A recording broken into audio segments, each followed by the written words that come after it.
안녕하세요. 오늘 저희가 함께 좀 깊게 파고들 책은요, 장제열 작가의 오프먼트입니다. 부제가 일과 삶에서 스스로 스위치를 끄고 켜는 힘이거든요. 시작하기 전에 혹시 이런 생각들 좀 자주 하시지 않나요? 이 바쁜 것만 딱 끝나면 진짜 제대로 쉬어야지. 근데 막상 쉴 틈은 계속 없고.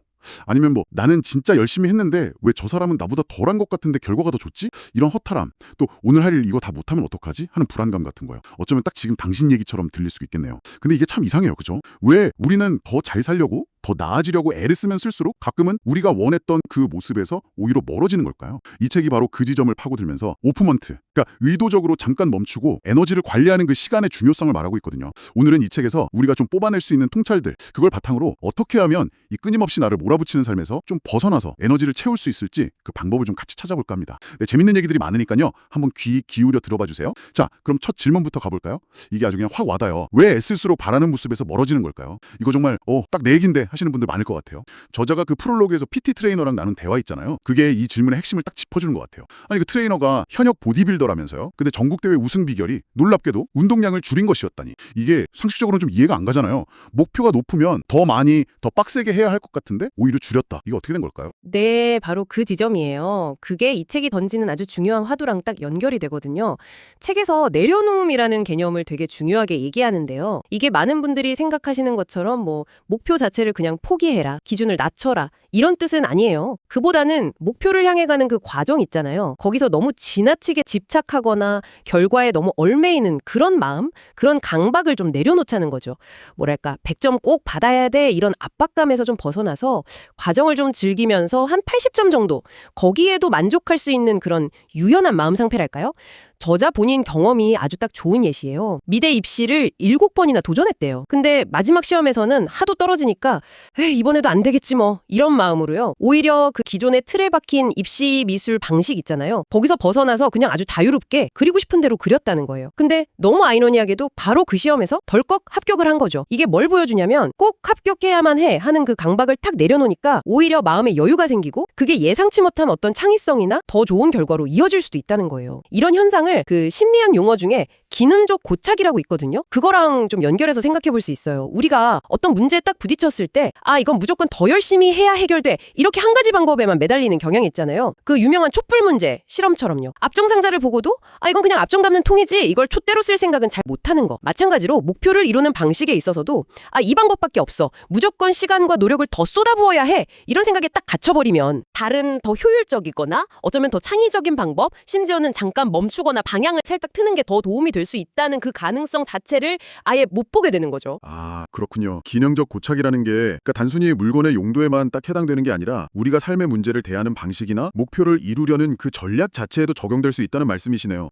듣고 보니까 책에 나왔던 그 선주 씨 이야기요. 그것도 딱 이 맥락인 것 같아요. 40 전에는 무조건 결혼해야 한다, 이 강박적인 목표에 갇혀서 매번 소개팅 나갈 때마다 너무 힘이 들어가고 오히려 관계를 망치고 그랬잖아요. 그 목표 자체가 잘못됐다기보다는 그 목표에 도달하려는 딱 한 가지 방식, 그러니까 막 자신을 압박하는 그 방식에 고착되어 있었던 거네요. 네, 정확합니다. 바로 그거죠. 어떻게든 40 전에는 이 강박이 오히려 더 자연스럽게 관계 맺는 걸 방해했던 거예요. 그러다가 어느 순간 에라 모르겠다, 인연이 있으면 만나겠지 하는 마음으로 그 강박을 스르륵 내려놓고 편안하게 사람들을 대하기 시작하니까 오히려 그 사람의 매력이 더 드러나고 결국 좋은 사람 만나서 결혼까지 했다는 거잖아요. 이게 참 목표에 대한 지나친 집착을 내려놓는 게 때로는 목표 달성에 더 효과적일 수 있다는 역설을 아주 잘 보여주는 거죠. 이런 애씀의 덫이 사실 많은 현대인들을 번아웃으로 몰고 가기도 하거든요. 책에서는 번아웃에 이르는 그 과정을 아주 명확하게 단계별로 보여주고 있어요. 애쓴다. 좀 힘든데? 신호가 온다. 아니야 괜찮아 하면서 뭔가 마음의 신호를 무시한다. 그래서 더 애쓴다. 결국 체력, 정신력 다 다닥난다. 탈진. 결과는 오히려 더 나빠진다.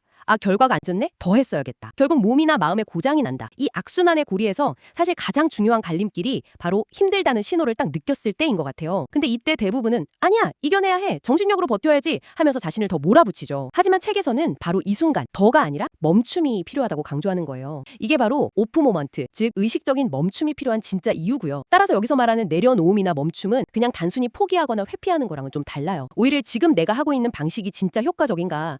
내 에너지는 괜찮은 상태인가? 이걸 점검하고 필요하다면 잠시 멈춰서서 다른 가능성을 찾아보거나 에너지를 다시 채우는 아주 능동적이고 전략적인 행동이라고 봐야 하는 거죠. 그냥 무작정 달리는 것만이 능사는 아니라는 겁니다. 와, 전략적인 멈춤이라 이 표현이 되게 관점을 확 바꿔주네요. 그냥 쉬는 것 이상의 의미가 있군요. 좋습니다. 그럼 책의 두 번째 핵심 질문으로 넘어가 볼게요. 무엇을 위해? 왜 그렇게까지 애쓰는 걸까요? 이 질문도 앞선 질문만큼이나 우리를 좀 깊은 생각에 빠지게 만드는 것 같아요. 책에서 저자가 번아웃 상태에 빠졌던 오랜 친구이자 워킹맘, 편집자 그 수인 씨에게 이 질문을 던졌을 때요. 그녀가 선뜻 대답을 못하고 갑자기 막 눈물을 펑펑 쏟아냈던 얘기가 나오잖아요. 그게 참 인상 깊었어요. 혹시 지금 이걸 듣고 계신 당신은 이 질문에 바로 답하실 수 있나요? 지금 당신을 이렇게까지 애쓰게 만드는 것 진짜 이유가 뭔가요? 왜 그렇게까지 하고 계세요? 이 질문에 답하기가 좀 어려운 이유가요. 우리가 평소에 자기 감정을 제대로 들여다볼 여유가 별로 없잖아요. 그냥 앞만 보고 막 달리느라 바쁘기 때문일 수 있어요. 책에서는 바로 이 지점에서 감정의 중요성을 되게 강조하는데요. 우리가 일상적으로 느끼는 뭐 짜증, 억울함, 피로감, 불안감 이런 것들을 표피적 감정이라고 불러요. 마치 피부에 뾰루지 난 것처럼 눈에 보이는 증상이긴 한데 그 자체가 근본 원인은 아니라는 거죠. 그 표면적인 감정 아래에는 우리가 진짜로 느끼고 있거나 원하거나 혹은 피하고 싶은 더 깊은 감정, 그러니까 핵심 감정이라는 게 숨어 있다고 말해요. 아까 말씀하신 그 수인 씨의 경우를 보면요. 나는 왜 이렇게 부족한 엄마고 부족한 직장인일까? 왜 내 몫을 온전히 잘 해내고 싶은데 마음처럼 잘 안 되지? 하면서 오랫동안 꾹꾹 눌러왔던 그 좌절감, 무력감을 눈물이랑 같이 확 토해냈잖아요. 책에서는 이 과정을 토해내기라고 표현하는데요. 이렇게 억눌려 있던 표피적 감정들을 충분히 표현하고 흘려보내는 과정이 먼저 있어야만 비로소 그 감정의 뿌리에 있는 자기 진짜 욕구라 동기, 즉 핵심 감정에 닿을 수 있다고 설명을 해요. 그러니까 표피적인 감정의 소용돌이에 막 휩싸여 있을 때는 정작 내가 뭐 때문에 이렇게 힘든지, 뭘 진짜로 원하는지 알기가 어렵다는 거죠.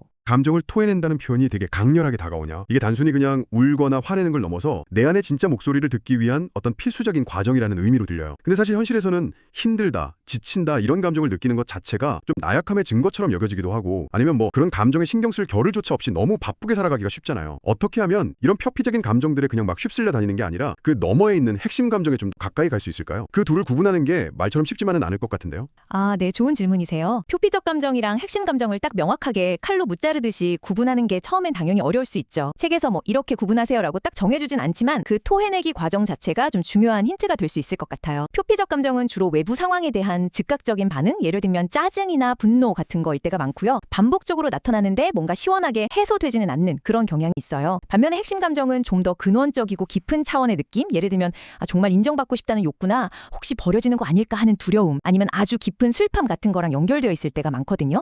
그래서 토해내기를 통해서 감정을 충분히 표현하고 나서 마음이 조금 가라앉았을 때 내가 진짜 두려워했던 건 뭐였지, 내가 정말 원했던 건 뭐였을까 하고 스스로에게 질문을 던져보는 과정에서 핵심 감정의 실마리를 좀 발견할 수도 있고요. 아니면 뭐 일기를 쓰거나 정말 믿을 수 있는 사람이랑 깊은 대화를 나누면서 자신의 감정 패턴을 좀 돌아보는 것도 도움이 될 수 있습니다. 중요한 건 어떤 판단도 없이 그냥 내 감정을 있는 그대로 좀 들여다보려는 의지인 것 같아요. 그렇군요. 결국은 또 멈춤이네요. 잠시 멈춰서 내 마음을 들여다보는 시간, 그리고 그 감정들을 좋다 나쁘다 판단하지 않고 그냥 수용하려는 노력이 필요하다는 거군요. 자, 그럼 오늘 오프먼트를 통해서 우리가 함께 살펴본 핵심적인 생각들을 잠시 좀 정리해 볼까요? 첫째, 우리는 때때로 더 열심히 더 많이 해야만 성공할 수 있다는 어떤 노력 신화 같은 거에 갇혀서 오히려 스스로를 막 지치게 만들고 정작 원했던 목표에서는 멀어지는 그런 역설을 경험할 수 있다는 걸 봤고요. 둘째, 내가 지금 무엇을 위해서 왜 이렇게까지 애쓰고 있는지 그 근본적인 이유나 나를 움직이는 진짜 감정을 제대로 알지 못한 채로 그냥 앞만 보고 막 달려가고 있을 가능성도 있다는 점을 짚어봤습니다. 혹시 오늘 저희가 나눈 이야기들 속에서 당신 자신의 모습을 좀 발견하셨나요? 어쩌면 처음에 언급했던 그 체크리스트 항목들에 유난히 많이 해당되셨을 수도 있겠네요. 네, 맞습니다. 그래서 이 책에서 얻은 통찰들을 당신의 삶에 실제로 한번 적용해 볼 수 있는 몇 가지 구체적인 실천 방안들을 좀 제안해 드리고 싶어요. 이건 뭐 숙제다 이렇게 생각하시기보다는 당신의 에너지와 삶의 질을 좀 더 좋게 만들기 위한 어떤 실험이다. 이렇게 한번 생각해 보시면 어떨까 싶습니다. 첫째는요. 번아웃의 초기 신호들을 좀 민감하게 알아차리는 연습이에요. 책 앞부분에 있는 체크리스트를 활용하셔도 좋고 아니면 그냥 스스로에게